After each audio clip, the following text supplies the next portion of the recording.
like back in the day. Back in the day, nobody wanted to tell anybody how to paint.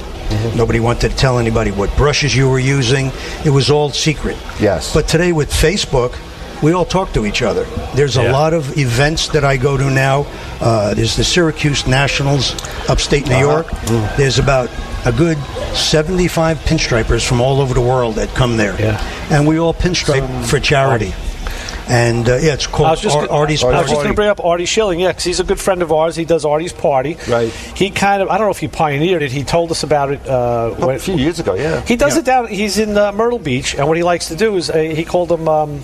I didn't call it a panel jam. He said he would take a 4x8 sheet of sheetrock, score it long ways, and crack it, tent it, and he would have like maybe 8 pinstripers come down, and everybody would start at a station, and you would just lay some lines down for like 5 minutes. Then it's like musical chairs. You'd switch to the next station. So by the time you got done, all 8 pinstripers or 10 pinstripers had added, and each work was a totally different conglomeration. I've seen this myself. It's phenomenal when you have talented people that can do that. Each guy uses a different color, and then he signs his name with that color, so you know who did what on that pinstriping design. But we all get together, and one more question. We do it for charity. It's 3 days worth of work, and you can do work ahead of time and just bring it. You try to do at least 3 panels, and I usually do most of my work ahead of time, and when I get there, I'll finish it up, because people like to see you working. But to start there, I like to do a lot of airbrush work more than just pinstriping, and so it takes a lot longer to do airbrush work than it does pinstriping. So I do that ahead of time, and then I know Artie's charity is around McDonald House. He raises a lot of money for that charity. He's done some great work. He does charities all over the country. Yeah, he does. And he was just at Dead Man's Curve. Yes, he was. I was there, and but it's fun because the pinstripers now, even on Facebook, can talk to each other. They discuss problems that they have with each other. Newbies that are getting into the business ask guys like myself questions on how to do stuff, and it's we just throw out the answers, you know. And brushes are much more available today from all different companies, and so it's just easier to work. I remember last time my wife and I had gone to the Syracuse Nationals a few times. We wanted to broadcast, and they always asked, hey, if you guys can broadcast, we'll give you a table, and we couldn't do it at the time, but now maybe going forward we will be able to do that. And you're in the hotel lobby, and you're going up and down with all these pinstripers. I think Kenji is one of the guys, or it was a guy from Hawaii, there was a couple Italian guys, there was some Japanese guys from those respective countries. And that's how Artie's Draw is. You know, it's worldwide, and you get to see their work. And he's got guys from Switzerland, Finland coming in. Of course, most of the guys are from the United States, but guys from California come in, and a lot of us from New York are there. Do you have a favorite style, or do you classify yourself as any particular type of style that you like to do, or are you? Or do you not like to keep yourself in a box like that? I know a lot of guys. I like a challenge when it comes to artwork. If somebody comes up with an idea of something that they want to get done, I can do it. I have to think about it ahead of time.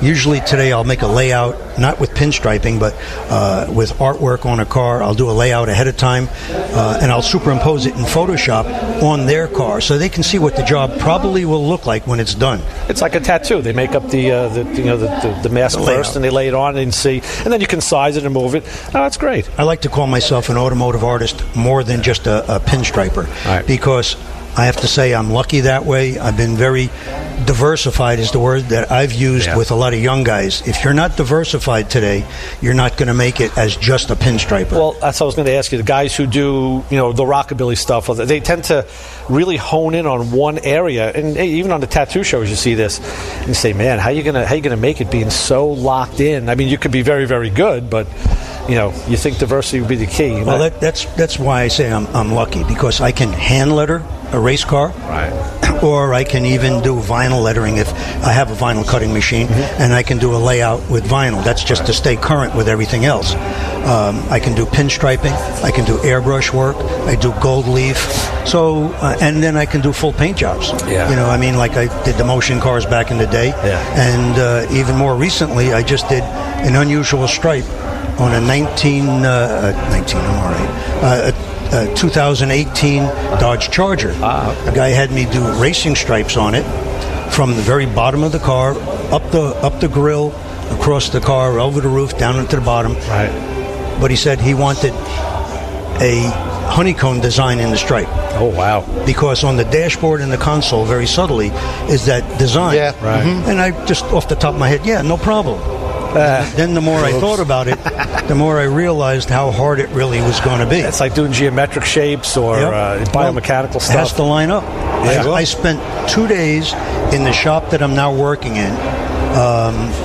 I'll throw a plug out there. I'm working in Sells Auto Body in Belmore now because I wanted to almost retire 2 years ago, and the public wouldn't let me. Right. Knock on wood. I got too many phone calls when I put the word out that I was going to retire, and people started saying, I'm in the middle of projects that I plan on using you to do. Right. You can't retire yet. Yeah. So I figured, let me slow it down a That's little a nice bit. feeling. That's good. Yeah, being wanted is nice. What have you seen in the hobby and hobbyists do it, but you do it as a profession, obviously, changes that have been instrumental in what you do, and or maybe it's something that makes how you do it easier? Is there Equipment and paint has gotten better over the years. Airbrushes have gone from very crude airbrushes that I used for years to very high-tech stuff. I used to use for many years an airbrush that was called a Pache. Oh, yeah, the red one. $75. Yeah. That was it. I'm using one now that's $800. It's an Iwata.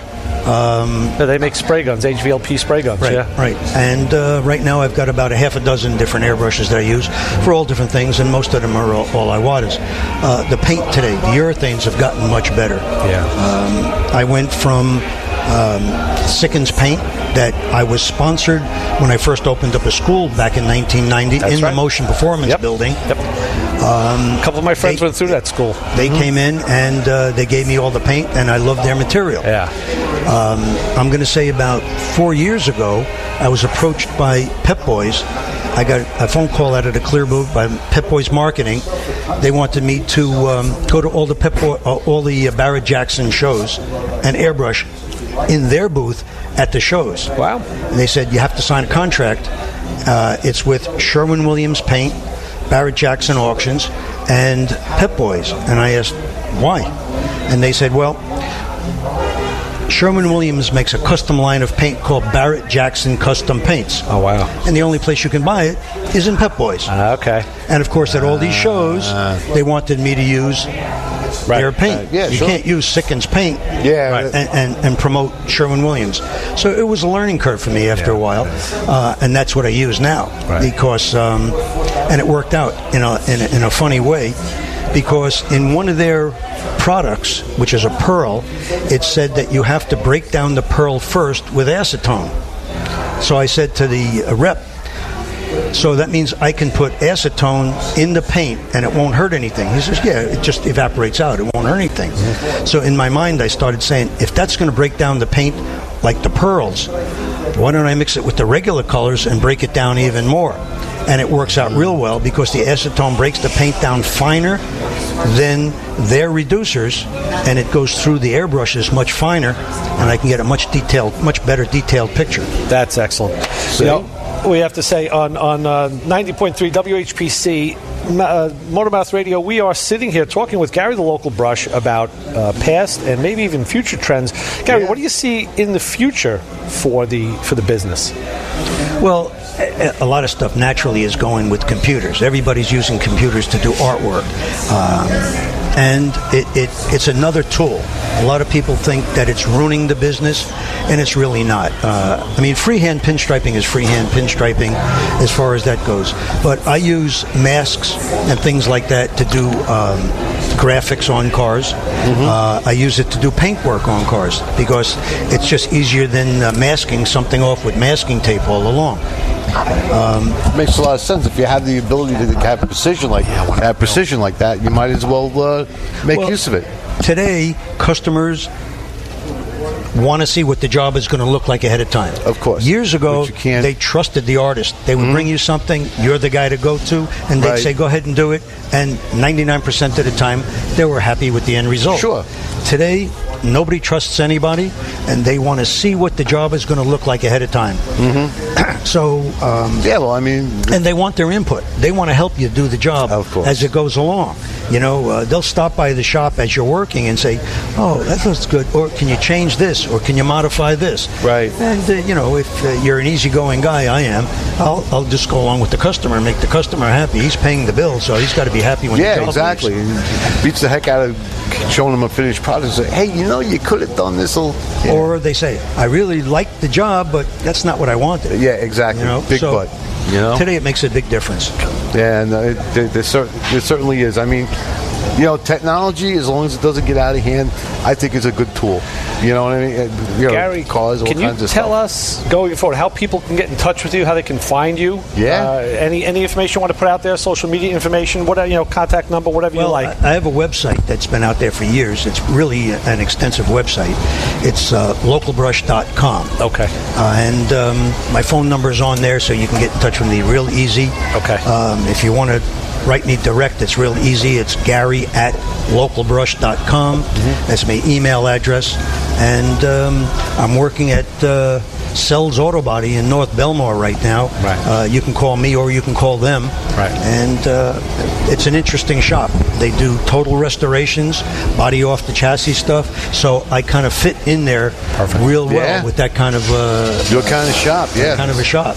All right, Gary, thank you for sitting in with us, and stay where you stay put where you are, because now we have the man of the hour. We have the head of the show here. We have Mr. Billy G. The man, period. Billy Velvet. Yep. Bill, thanks for taking a few minutes out to be able to sit with us and tell us about this show. Give us a little bit of quick history and have at it. Well, thanks for having me on.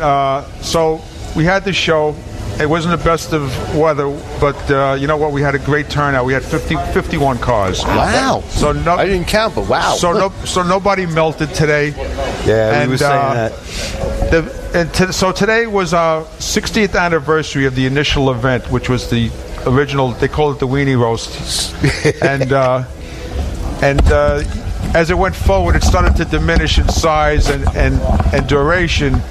So I was asked to come on board in '99 to get things going. So I filed the permits that they couldn't get, and then in 2000 I rolled it into what would become the annual Children's Hot Dog Party and Car Show at the beach. Right. Now, unlike other car shows, this wasn't one of those shows that's, when you go to Eisenhower Park or you go out to Patchogue and everybody knows about it. This was always its own little enclave, its own little kind of personal deal. This was a neighborhood event. I started it that there were a lot of nice cars in the neighborhood. Oh yeah, Whitestone always did. Yeah. So I said, you know what? I said, let me get the guys together. And cars is the best common denominator. I mean, every car guys love car guys. So it started to grow, and then I made friends with the right people.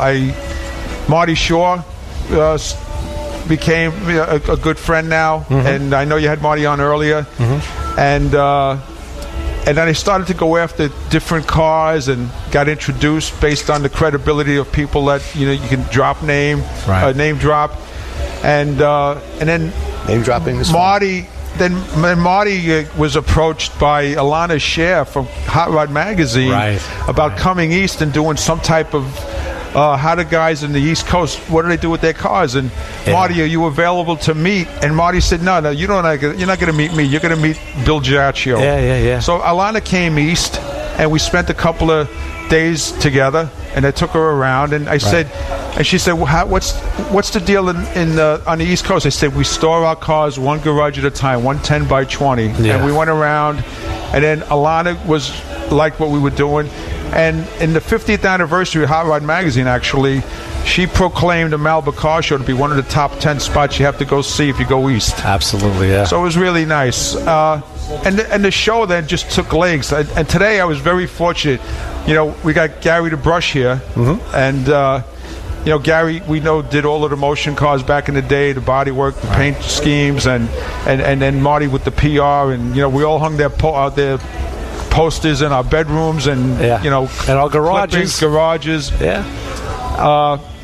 So It just and then Howard Kroplik. That's a gentleman with the Alco 6, the Black Beast. We heard him blast by just before. I was chasing Howard down for 6 years to get the car. And Howard was always a big football fan and an opening day Jet fan. So this year when the NFL schedule came out,